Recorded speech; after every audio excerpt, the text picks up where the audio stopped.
untuk bersyukur. Alhamdulillah, ternyata bisa bergerak tangan kita itu adalah sebuah anugerah yang sangat luar biasa. Sudah ya Bu, kita tepuk aja 3 kali 5 kali ya Bu. Nggak usah banyak-banyak Bu. Jangan diharapkan kayaknya ada lagi, enggak. Ya.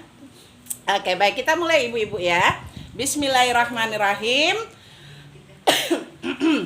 Sebelum saya mulai sebentar ya, supaya lebih berkah majelis kita, ini duduknya tolong ya ibu-ibu dirapikan. Ada yang serong ke sana ya, dirapiin yuk, dirapiin ya.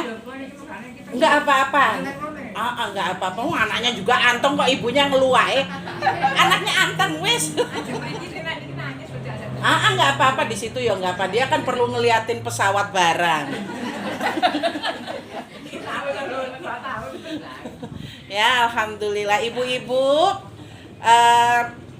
Kita mulai ya. Bismillahirrahmanirrahim. Assalamualaikum warahmatullahi wabarakatuh. Waalaikumsalam warahmatullahi wabarakatuh. Alhamdulillahirabbil alamin. Allahumma shalli ala Muhammad wa ala ali Muhammad, amma ba'd. Ibu-ibu yang dirahmati Allah, alhamdulillah pagi hari ini kita berjumpa kembali. Baru 2 pekan kemarin ketemu, sekarang ketemu lagi ya Bu. Bosen nggak Bu? Saya nggak ketemu kemarin. Oh iya ya, kemarin tuh lumayan sepi kemarin. Nggak tahu pada kemana ya itu. Nah, saya Ustazah.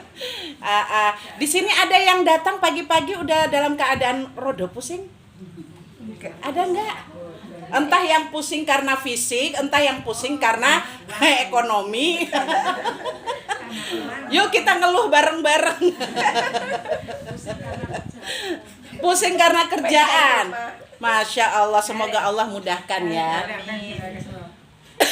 Baik ibu-ibu sekalian, masih ingat materi saya 2 pekan yang lalu? Yang gak datang disitulah kerugiannya ya. Saya tuh waktu berada di dalam sebuah komunitas bisnis selalu disampaikan seperti ini. Waktu terbaik itu adalah saat dimana kita tidak hadir dalam acara itu. Justru itulah waktu terbaiknya. Jadi nek jenengan itu gak hadir pada misalnya kebiasaan ngaji ini ya, terus jenengan gak hadir, justru saat jenengan gak hadir itulah waktu terbaiknya. Kenapa kok bisa? Karena bisa jadi ada banyak hal yang jenengan lewatkan. Mulai saat ini ibu-ibu pastikan ya, pastikan kalau bisa yang cuman sepekan sekali ini tidak kita lewatkan. Ingat, siapapun pengisinya. Itu harus saya tegaskan itu tuh. Harus saya tegaskan ya. Siapapun pengisinya hadir. Ingat, kita nggak pernah tahu Allah itu menurunkan hidayah pada saat kapan. Kelihatan aja, wah kalau yang itu enak itu, nih jenengan datang nggak dapat apa-apa, wong cuman dapat senangnya doang, ketawa ketiwi doang. Tapi ketika dia lagi, justru saat dia lagi ternyata ada kalimat bernas yang Allah keluarkan dari lisannya yang justru itu langsung nancep di kepala. Jadi harapan saya dan pesan saya ya, jangan pernah lewatkan masa-masa kita belajar. Ini Allah kasih jenengan usia sampai hari ini kayak begini nih, karena memang Allah menginginkan kebaikan. Pagi-pagi harusnya jenengan itu mungkin sebagian besar kita ada yang santai-santai di depan rumah, udah selesai kerjaan, ngobrol sama tetangga, nih jenengan milih ke sini. Ini karena memang Allah menginginkan kebaikan untuk jenengan. Allah menginginkan jenengan berakhir dalam keadaan husnul khotimah. Udah siap ibu-ibu?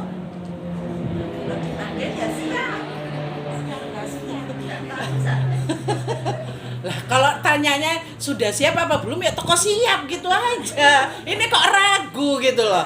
Padahal pancen wis arek waktunya. Ya, Masya Allah. Masih ingat nggak ini? Saya nanya pura-pura ke tempat lain, jenengan yo nggak ada yang jawab lagi.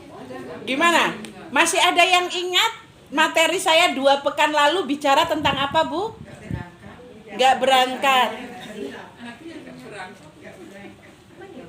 Terus yang berangkat? Lupa. Kesehatan. Kesehatan apa itu?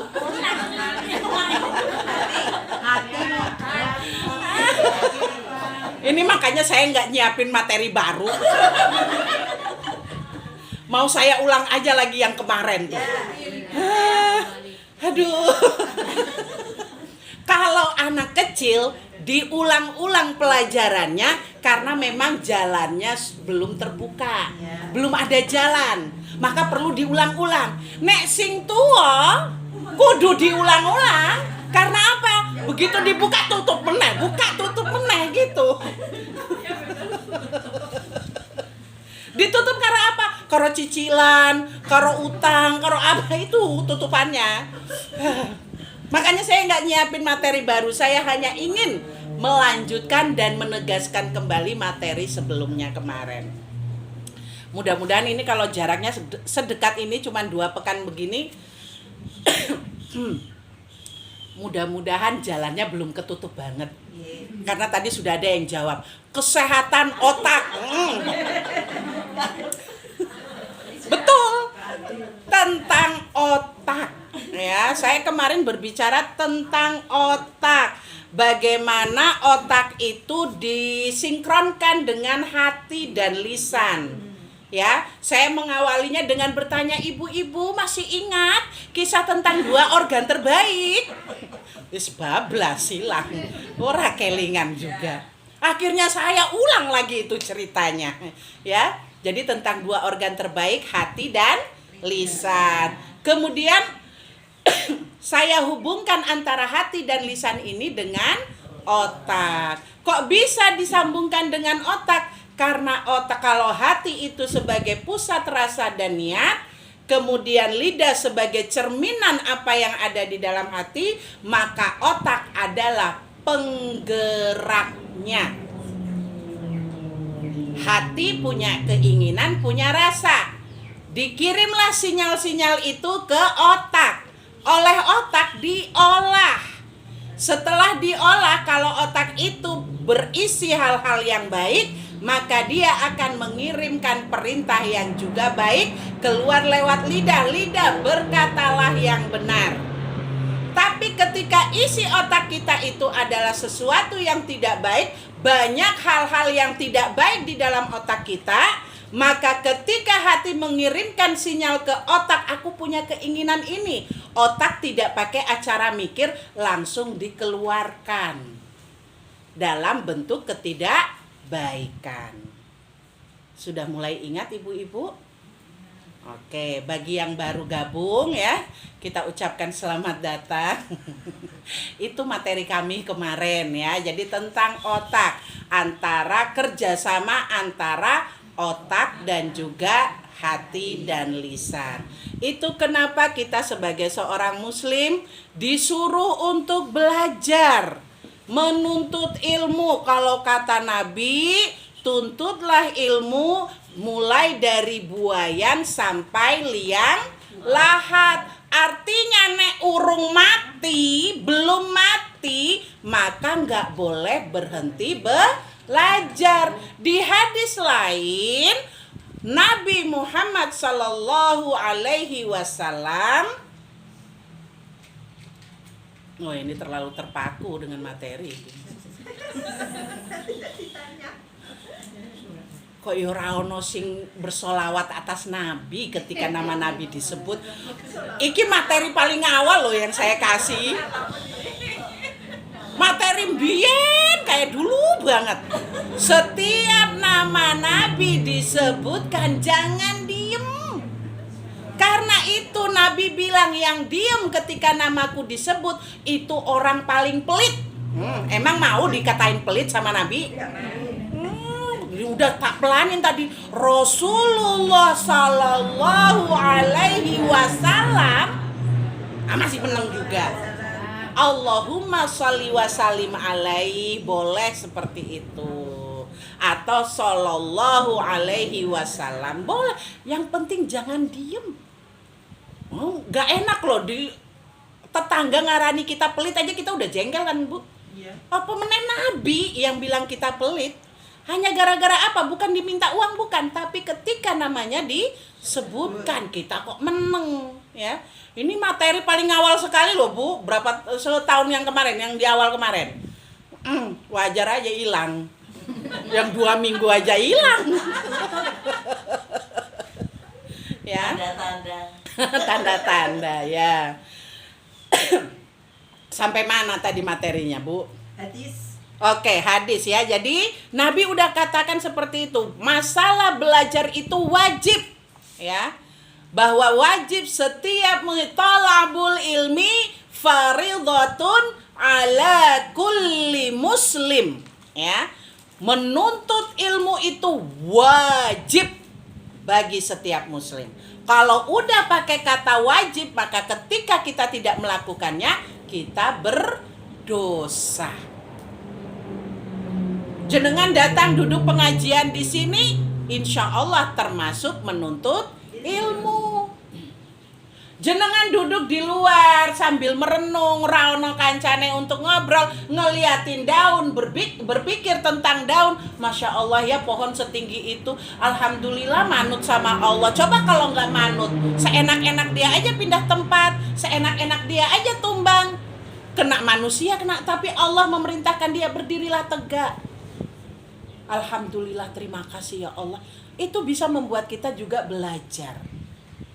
Ada warnanya, ada yang kuning, kekuningan, kecoklatan, ada yang masih hijau, yang hijau kok seger ya, ya. Ternyata memang ceweknya masih muda, seger kelihatannya, sama kayak daun. Tapi kalau udah tua, kelihatan layu. Sama gitu. Jadi berpikir, jadi bersyukur ya. Nah, maka itu ibu-ibu, ketika kita itu diperintahkan untuk belajar, menuntut ilmu dalam rangka melatih otak kita untuk bisa membedakan mana yang baik dan mana yang salah. Allah menurunkan Al-Quran, ya, menurunkan Al-Quran sebagai petunjuknya. Otak ini bisa milih yang baik dan yang benar kalau dilatih dengan belajar. Tapi benar dan salah berdasarkan apa? Kan gitu. Maka Allah turunkan Al-Quran. Al-Quran ini fungsinya sebagai apa? Tadi, untuk menjadi pedoman baik dan benarnya. Maka kita sebagai muslim, yang kita dituntut itu adalah belajar agama. Agar apa? Agar bisa membedakan baik dan benar sesuai dengan arahan Allah. Tidak hanya baik dan benar sesuai adat budaya, enggak. Ya, sebagai muslim, aturan kita atau panduan kita adalah Al-Quran dan As-Sunnah. Maka yang paling utama dalam hal mendidik otak kita adalah dengan belajar agama. Tidak hanya kepada orang tua, ya. Hal ini juga diwajibkan atas anak-anak kita, putu-putu kita, ya. Ketika usia masih 0 hingga 5 tahun, itu adalah masa-masa emas. Otak mereka tuh lagi bersih-bersihnya. Maka disitulah kita wajib memberikan pendidikan agama agar anak-anak kita memiliki kemampuan memilih yang salah dan benar secara dasarnya. Ya. Sampai di sini bisa dipahami kaitannya belajar ya, Bu? Ya. Ternyata belajar itu untuk melatih otak kita. Ya. Sampai di sini paham ya, Bu? Oke. Kalau sudah paham, maka saya akan melanjutkan kembali bagaimana otak kita ini mampu membuat kita menjadi seorang yang taat dan memiliki ketakwaan kepada Allah. Pekan kemarin saya sudah sempat memperkenalkan 3 komponen otak. Saya nggak akan nanya apa saja, karena saya yakin dan percaya ya, mesti dong jawabnya lali. Maka saya nggak akan nanya ya. Saya akan menyampaikan namanya 3 komponen ini. Ada namanya prefrontal cortex, atau kemarin saya menyebutnya sebagai psikoki atau timbangan. Ya, koki itu otaknya. Nah, prefrontal cortex-nya itu timbangannya. Timbangan untuk memilih mana yang baik dan mana yang benar. Kok iso kita manusia itu punya kemampuan melakukan kebaikan dan kejahatan? Siapa yang masih ingat karena apa? Allah sudah memberikan modal sama kita 2 tombol. Yang masih ingat di Quran surat Asy-Syams ayat 7 dan 8. Di ayat yang ke-8 ditekankan apa tuh Bu?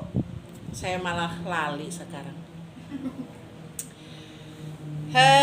Maka untuk penyempurnaan penciptaannya kami berikan fujuraha wa taqwaha. Jadi Allah sudah membekali kita 2 tombol, yaitu fujur dan takwa. Fujur itu adalah kecenderungan untuk melakukan hal-hal yang tidak baik atau hal-hal yang buruk. Itu sudah otomatis ada dalam diri manusia. Sementara takwa adalah kecenderungan kita untuk melakukan kebaikan dan ketaatan. Itu sudah otomatis ada di dalam diri kita. Maka tadi untuk mengendalikan fujur agar tidak berkembang besar dan mengembangkan takwa agar bisa menjadi orang bertakwa, Allah dan Nabi-Nya menyuruh kita belajar. Iqra, disuruh membaca.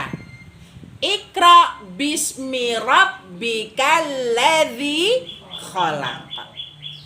Maka itu perintah Allah tuh di situ. Untuk mengembangkan potensi takwanya, kita disuruh membaca. Dan untuk mengecilkan potensi fujurnya, kita juga disuruh membaca. Nah, tadi dari 2 komponen ini tinggal kita mau kembangkan yang mana. Fungsinya nanti kaitannya dengan otak tadi ya.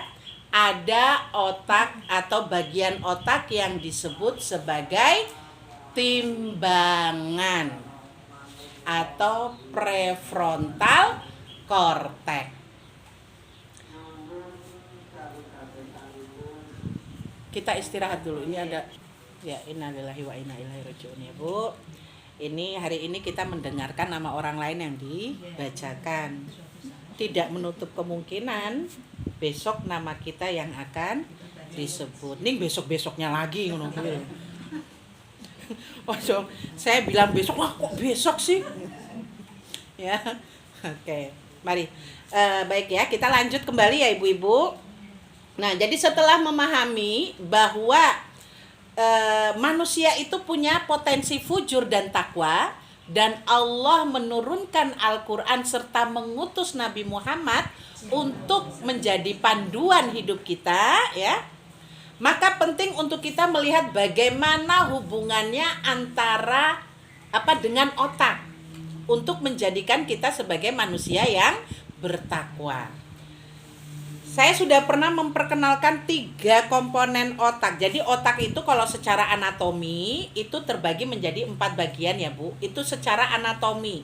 tapi kita akan membicarakan satu bagian penting yang di dalamnya itu terdiri dari 3 komponen yang memiliki pengaruh kuat membentuk kita menjadi seorang yang bertakwa atau yang fujur.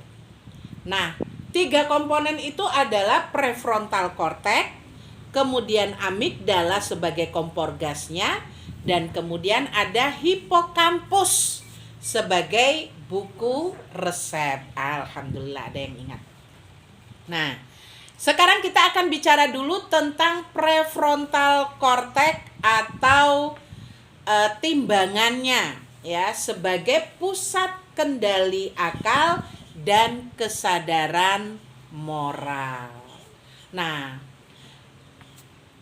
PFC ini memiliki peranan paling besar dalam membentuk ketakwaan atau fujur tadi. Dia itu terletak di bagian depan otak. Jadi ada otak depan, atau ada otak belakang, ada otak tengah sama batang otak. Kemarin sudah sempat saya jelasin secara umum tugas-tugas mereka gitu ya. Nah, jadi PFC ini terletak di bagian depan otak dan berfungsi sebagai pusat pengambilan keputusan, pertimbangan moral, dan pengendalian diri.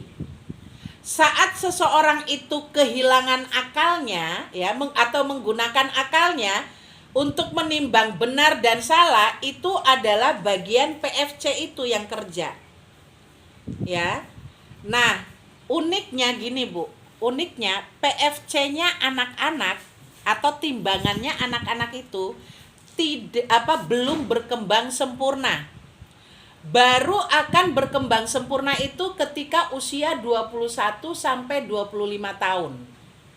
Makanya jenengan kalau lihat anak-anak itu kan mereka melakukan apa-apa sekenanya mereka toh. Karena timbangannya memang belum berfungsi. Lah terus untuk mereka itu bisa mengetahui benar dan salah bagaimana? Ya dari orang tuanya. Jadi mereka dikendalikan oleh PFC-nya orang tua. Persoalannya, nek orang tuanya timbangannya juga rusak. Maka jenengan ketemunya anak sing kata orang-orang tua biyen itu bilangnya apa? Biyeng. Raiso dikandani. Ngono kuwi. Ini akibat apa? Akibat anak ini tadi timbangannya belum aktif, belum berkembang pesat, belum berkembang sempurna, orang tuanya juga timbangannya rusak.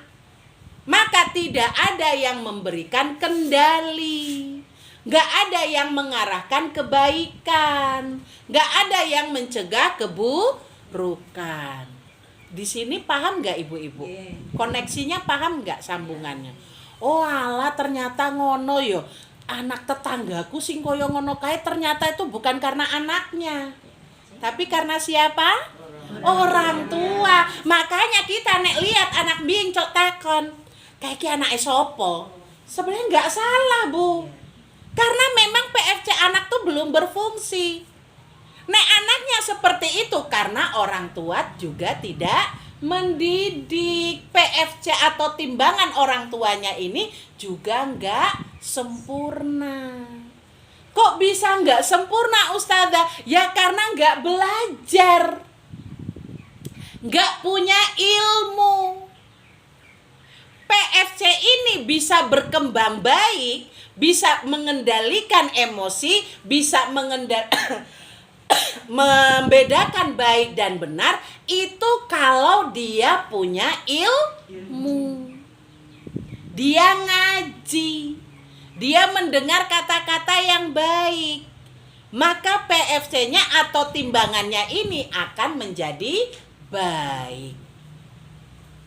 Kalau orang tua punya timbangan yang baik, maka saat anak melakukan ketidakbaikan, orang tua bisa ngasih tahu, "Nak, nek kayak gitu salah. Harusnya kayak gini. Nek kamu sudah diberikan kebaikan sama orang, ayo bilang apa? Makasih." Itu karena orang tua yang ngarahin? Timbangan orang tua yang ngasih tahu benar dan salah. Ingat ibu-ibu ya, sampai usia 21 sampai 25 tahun loh. Itu baru berkembang sempurna. Jadi sebelum usia itu tanggung jawab orang tua untuk memberitahukan. Lek jenengan tiap pagi hayo mandi. Saiki wis jamnya sekolah. Lah karena itu tadi anaknya timbangannya belum sempurna. Nah sekarang jenengan nek ngadepin anak kan sudah bisa lebih tenang Bu. Ora pakai emosi lagi. Kenapa? Wis sadar. Ya enggak? Walah ngapain aku marah-marah sama timbangan yang belum sempurna. Timbanganku ini yang perlu dipertanyakan nek masih nyeneni bocah. Kok iso yang sudah harusnya sempurna tidak lagi usia 25. Ya enggak? Ning 17 tahun ning dikali piro ngono kuwi lho. Kali 3. Ya. Kok ya masih emosi karo cah cilik. Makanya ini saya membawa otak ini supaya apa? Kita berislam, kita beragama dengan kesadaran. Bukan hanya karena itu praktek spiritual aja, enggak. Tapi untuk kesadaran. Saya tidak marah ke anak saya karena saya sadar prefrontal korteknya atau timbangannya memang belum sempurna. Tugas saya sebagai orang tua yang mengarahkan. Paham ya ibu-ibu? Alhamdulillah. Kecepatan gak ini ngomongnya? Boten, alhamdulillah ya. Baik. Sampai di sini ibu-ibu ya. Saya kepengen jenengan menyadari ketika prefrontal korteks atau timbangan kita itu diisi dengan ilmu ya, ngaji seperti ini, kemudian apa Bu? Membaca ya. Saya kalau baca sudah baca alam aja, baca orang sekitar ya, baca apapun yang terjadi sekeliling jenengan itu dikaitkan dengan Allah. Digigit nyamuk aja itu bisa jadi pelajaran loh Bu. Ya, alhamdulillah nyamuknya cuma datangnya 1, ya, itu bisa menjadikan kita bersyukur dan belajar. Coba kalau datangnya ramean, dicokot 1 aja udah nggak nyaman, apalagi dicokot sampai banyak, ya. Jadi dalam hal ini PFC kita itu atau timbangan kita itu bisa menjadi baik kalau kita isi dengan belajar, dengan membaca, oke? Maka ini tadi saya bilang, sadar sekarang kita, wah sudahlah, yang namanya ada kesempatan ngaji, mending aku berangkat ngaji. Gimana caranya? Pokoknya tak upayakan harus bisa datang ngaji. Siapapun yang mengisi. Oke? Nah sebaliknya, ketika timbangan ini diabaikan, tidak diperhatikan, atau lemah karena nggak pernah dilatih, nggak pernah diisi dengan ngaji, dengan belajar, maka yang akan dikedepankan itu adalah hawa nafsu. Nggak mampu membedakan mana yang baik, mana yang benar. Jadi dia akan melakukan kebiasaan-kebiasaan buruk. Jenengan pernah ketemu anak-anak kalau datang bertamu ke rumah orang, bisa itu dia sampai masuk kamar, dia bisa buka apa atau pegang apapun, padahal rumah itu rumah orang baru. Kalau jenengan belum pernah, saya udah pernah, dan itu nggak nyaman banget liatnya. Kadang itu naik di atas kursi loncat-loncat ya, anak mah nggak tahu Bu, karena tadi timbangannya belum sempurna. Nah orang tua terkadang yang kita temui orang tuanya cuman enak, nggak usah, jangan, nggak boleh, udah gitu. Atau yang lebih parah, orang tuanya diam. Nanti kalau namanya juga bocah, namanya juga cah cilik, ya wes rapopo kan gitu ya. Jadi anak itu memang tidak paham. Baik benarnya tuh nggak paham kalau tidak pernah dilatih, tidak pernah diajari. Siapa yang harus ngelatih, siapa yang harus mengajari timbangannya? Orang tua. Orang tua di sini nggak cuman bapak ibu, ono simbah. Kadang simbah iki sing gawe acara.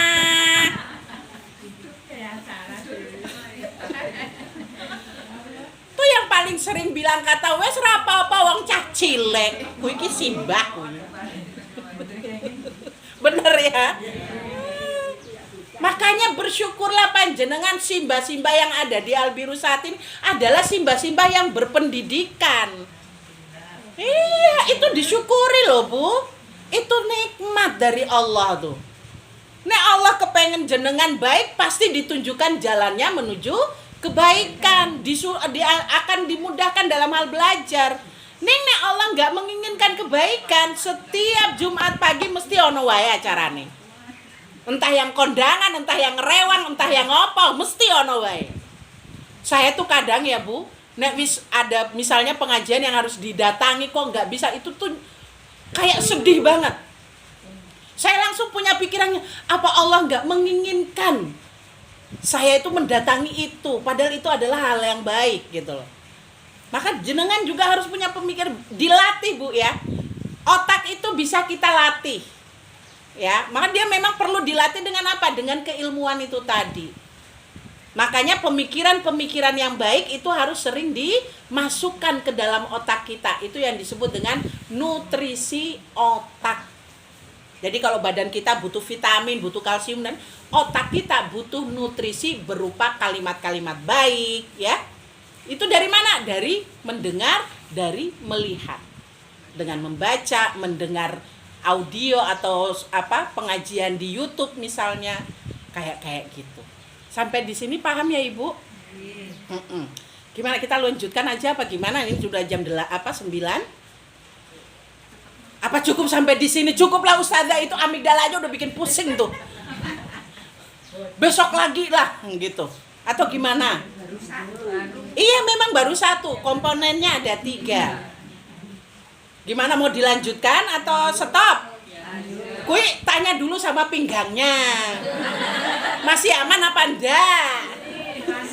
Oh masih. Kayaknya udah pijet-pijet kaki. Memang nek ngisi pengajian di tempat simbah-simbah ora iso mengharapkan kesempurnaan. Ono wae acarane. Sing rendetan, sing ngurut kaki selonjor ya. Tapi nggak apa-apa, itu namanya usaha. Allah tidak melihat hasilnya. Sing penting proses belajarnya itu yang Allah lihat. Nah ibu-ibu, untuk tidak membebani jenengan dalam hal mencerna materi saya, maka untuk masalah otak ini saya cukupkan 1 dulu ya. Jadi jenengan pahami benar ini prefrontal cortex atau timbangannya. Sampai di sini jenengan itu pastikan dulu memahami, oh ternyata selama ini ketika saya melakukan kebaikan bisa membedakan mana yang baik, mana yang benar, itu adalah kerjaannya si timbangan. Nek saya melakukan ketidakbaikan, berarti timbanganku lagi geser. Lagi error. Ya. Sampai di situ dipahami dulu, dimaknai dulu, kemudian diingat dulu. Ya, apa itu tadi? Oh timbangan, wes pulang-pulang bawa kata timbangan. Besok nek ditakoni sama Ustazah Nida, wingi apa Bu timbangan? Nah, wes. Ya, sekali-sekali lah Bu saya tanya tuh langsung jawab gitu loh. Jangan apa ya, lali. Oh. Ya, jadi insya Allah hari ini kita belajar tentang timbangan.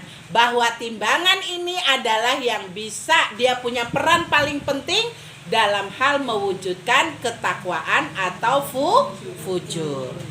Kalau timbangannya apik, maka insya Allah bisa jadi takwa. Tapi kalau timbangannya tidak apik, maka bisa jadi fujur.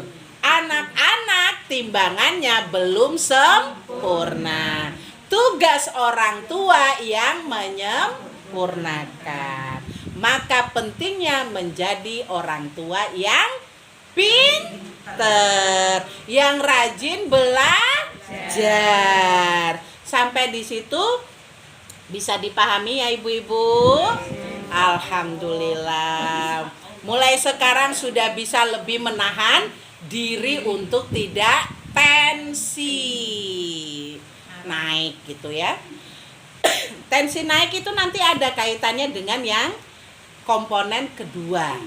Jadi komponen keduanya besok lagi. Sekarang latihan dulu prefrontal cortex-nya ya. Dipahami dulu. Oke? Ibu-ibu itu saja, mudah-mudahan ada manfaatnya dari pertemuan kita hari ini ya. Saya berharap kita semua sehat, masih bisa bertemu hingga pertemuan berikutnya ya. Jenengan selalu Allah berikan semangat untuk belajar, semangat memperbaiki diri agar kita ketika berhadapan dengan Allah kita tidak lagi kebingungan. Minimal sesuatu yang rutin kita lakukan, istiqomah lakukan di dalamnya, itu bisa menjadi amal unggulan kita. Itu saja dari saya. Mohon maaf apabila ada kekeliruannya. Aku qouli hadza astaghfirullahal azim wa astaghfiru minkum. Nasrun minallah wa fathun qarib wa basyiril mu'minin. Assalamualaikum warahmatullahi wabarakatuh. Waalaikumsalam.